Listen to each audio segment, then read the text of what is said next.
Welcome to the Beverly Hills Plastic Surgery Podcast. I'm Dr. J. Calvert. I'm here in Hollywood with Dr. Millicent Rovelo. How are you doing? I'm doing great. How are you? I'm good. I've got a very special podcast planned for us today.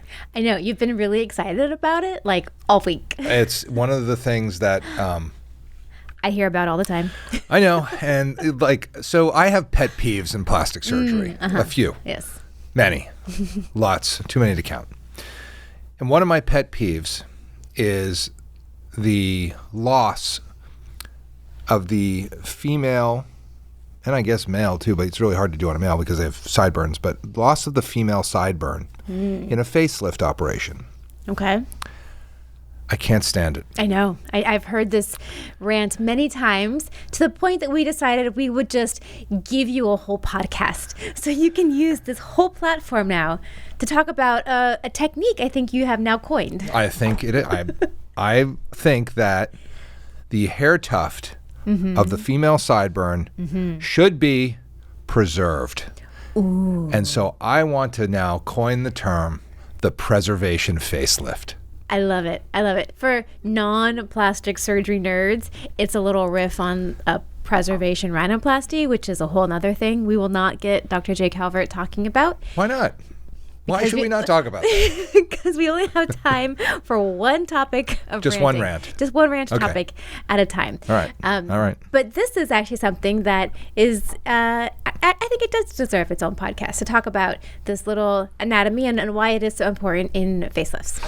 So a long time ago when I was a resident before electricity, there was a plastic surgeon in Pittsburgh who would make a very unique incision for the area in front of the ear. And he would go in the crease behind the this is called the tragus, this piece of cartilage. He would go along it. Middle part of the ear. Yeah. And in the crease, and then he'd come around the back. And then when he came up, what I would see other people do is they go up into the hair and do the brow lift.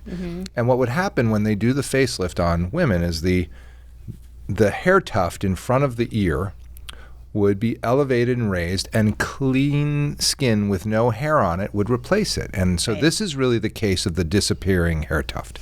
And if you look on Instagram, which a lot of people do, the top surgeons who do facelifts have all these amazing animations before and after, and you can see it so clearly. Before the surgery, there's hair here. After the surgery, there's skin. Before the surgery, there's hair here. After the surgery, there's skin.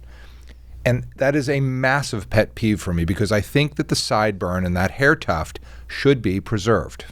What do you think? Preservation facelift. What if your hair tuft went away? Would you be upset with that? Tuft. No, you like it, right? But see, that's the thing. This is the whole point. This is the discussion. Is it really concerning to people? Because you and I, as surgeons, know what's happened when that hair tuft is not there, because it's a very obvious marker of someone who's had a facelift, because that's usually there. To the average non-educated person, will they notice that? We notice it because we know that means that they probably had a facelift. But if you don't know what that means, your eye's probably not drawn to it. And even if you do notice it, you might not know why it happened. So it's a question of technique, and it's a question of preserving normal anatomy. Is it of concern to the average person? I don't know. Well, if you want to wear your hair up, it is, because this ends the choice of wearing your hair up, because when you do, it looks ridiculous. It looks like, it looks like you're starting into a mohawk or something. You've shaved your sideburn off, right. And it's very odd.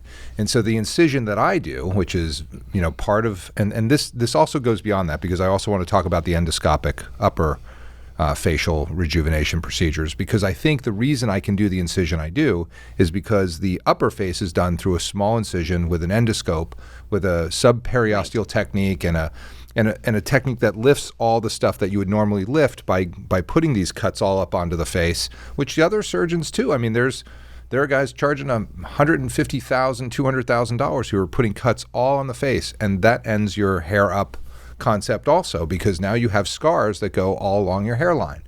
And people are okay with it, I guess, because they're paying humongous amounts of money for these operations, and they seem to be okay with it.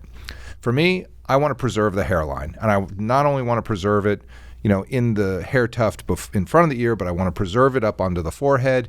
And so that's why I like doing the upper face with the endo technique, the endoscopic, and even sometimes I don't even need the endoscope half the time. I can do it just called smart hand subperiosteal, where you do it under direct vision with the endoscopic instrumentation. You can look and see everything that you need to do. So that allows you to preserve the hairline. And to me, that's important. So that's why I like the concept of a preservation facelift. Absolutely. And I think talking about breaking up the incisions like you are, that's part of what allows the hairline to be preserved. Because a lot of times that traditional incision is continuous. So it goes up in front of the ear and then into the hairline by the forehead and brow area, all as one single incision. And so when you're pulling and you're removing extra skin, that's when things get pulled sort of en bloc and things are removed and you lose that hair. But if you're separating that lower facial incision from the brow incision, when you're pulling in different vectors, you're not doing one giant like pull up and removal. Right. And I still lose like 16 or 20 hairs per case because you still have to take some of that out. There's still some that has to go if you want to lift the cheek. Yeah. But you can preserve that tuft and keep the majority of it intact so that you don't have skin and a high weirdo sort of hairline above the ear. It looks to me odd.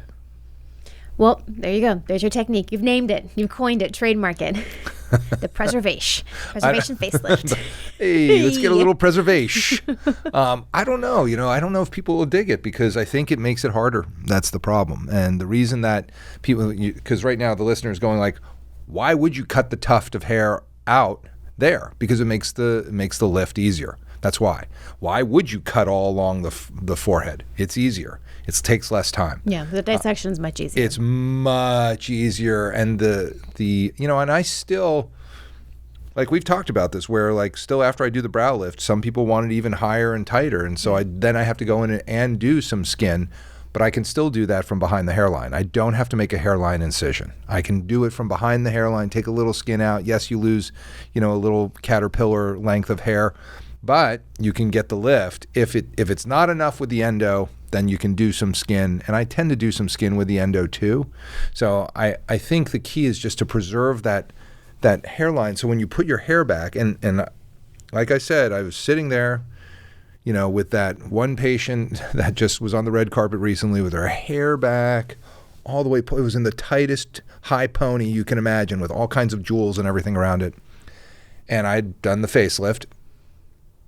And she said, this was, my dress is by so-and-so, my jewelry's by blah, blah, blah, the shoes are by so-and-so. And I was like, and the facelift by Jay Calvert, like just say it. Nah. But in 100 years, you'd never know she had a facelift. And she had the incisions, they're all there.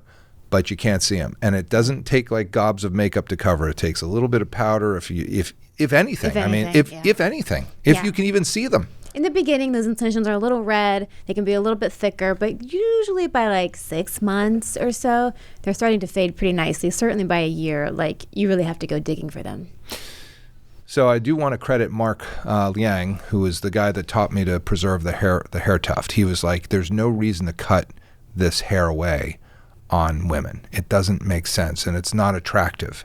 And he had a great eye for doing the facelift, and his incisions would stop there, and then he'd go up and do something in the brow, and it made such a difference to me. I just was like, yeah, why would you cut that hair off? And like I said, just go on Instagram. It's like now everybody. Now everyone's gonna go take a look. I know. Now once you hear me say it, and you look at it, you can't unsee it. Yeah. And it is so obvious because especially they do the here's the before and then boom, there's the after, and you watch the hair tuft go like this. It's the disappearing hair tuft. It's the disappearing hair tuft. It's a mystery. Where did it go? It's a magic trick. Yes, it's a magic trick that's not cute. So I wanted to talk about that because I don't quite understand why that hasn't evolved. So maybe if I name it the preservation facelift, then people will be like, oh, do you do the preservation facelift? Oh, do you do how many times have I talked about getting nuked by named facelifts? Yeah. I can't stand it. Your colleagues are going to be like, effing Jay Calvert. Yeah. He just outed me on my hair tuft disappearing act, which has made my life it makes your life so much easier. Just cut it and throw it away. But disturbance of the hairline to me, it's like, I don't know. It's just B-. Like, you can do better. Like, you just have to think it through. I know it's harder, everybody. I probably just ruined it for somebody. Some surgeon's going to be like, now, you didn't have to say all that crap about the hair tuft. But I did. I did have to say, because it really bothers me. And then the reason it bothers me is I've got a patient right now, and she was in on Tuesday and was like, what are you going to do about all this for me? Like, I got this bad facelift. And I'm like, I get hair grafts. Yeah. I mean, that's what you can do. That's the answer. The answer is to go to the hair transplant surgeon and get your sideburn put back, because that is the most effective way to fix it. You can't cut it into place. Mm-mm. You can't flap it into place. There's no jury flap to bring over or anything like that. So anyway, I thought I'd just do a quick little rant about the disappearing hair tuft and the need to name the preservation facelift just because it needs to be better. So is it going to be the preservation natural lift? Is it going to be the natural lift? The no filter preservation natural lift. That's what it is. It's one big long term of everything that I do. I'll have to turn it into an acronym now. That's a good idea. We'll have to think that one through. So, I just wanted to go. I mean, I know you like that incision too. I do. I use it all the time. Yeah. Because you like to preserve the hairline too. I think it's really important, and I didn't even really think about it. That's just sort of how I learned how to do it with you, and that's how I've always done it. And I never really noticed that, because the hairline still looked natural and great. It was never a thing that I was like, oh, where'd it go? I know. When I was telling you about this podcast, you go, I wouldn't even know how to do that. I wouldn't even know how to take it away. How do you even do that? How do you take away the hair tuft? I was like, well, there's a lot of examples. You can learn by looking on Instagram. There's plenty of them. It is a really common thing. And I guess if your patients are fine with it, take it away with impunity. Because obviously they are. There are people, flying in for these, $150,000 facelifts all over the country, getting, their hair tufts removed. And maybe that's something that they're looking forward to. Maybe they're like, I never really liked my sideburns. I don't want the hair in front of my ear. I don't know. I don't judge. Maybe I do a little bit, but I don't think it's attractive. So that's just my singular one surgeoned opinion. If you like it without the hair there, have at it. Be as smooth as you want. You don't have to shave, obviously, that's gone. So, and you don't have to worry about the hair. It's out of the picture. If we just had a little snippet of that last paragraph you said, it'd be a whole different podcast. We'll do that podcast. That's a good one too. That's an important one, because that style's changed. Yes, it has. It has. That is a very different style. Anyways, we'll leave pubic hair out for today. Then we'll move on to the preservation facelift. Everybody go to Instagram, look at all the befores and afters, and when you see it, you won't be able to unsee it, and you'll be right back, and you'll look, and I make the biggest deal about this, and people were just like, who cares? But I was like, you'll care if you lose your sideburn. I think you will. Maybe you won't. What if you lost your sideburn? What if you came out and you just had clean skin over your ear? Because you see how you have that little tuft? Show on the camera there. It'd be better if you can. Yeah, there you go. Yeah, you have a little tuft there. So you can keep that. You can. I can. You don't need to remove it. But if you go straight up and take the skin straight up, then this nice, smooth, like non-bearded skin, because you don't have a beard, goes right up there. Yeah. You wouldn't look for a beard. It's just natural. So people, but right, it stays. When it's not there, sometimes people might look twice. They might not know why it looks funny. They'll just know that there's something's happened. Something's not right. Yes. The no filter preservation natural lift. Yes. Is that we're gonna work on that. All right, good. We'll shorten it up. Anything else on that, Dr. Rovelo? No.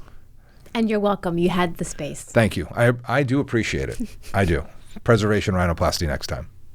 No. All right. Well, then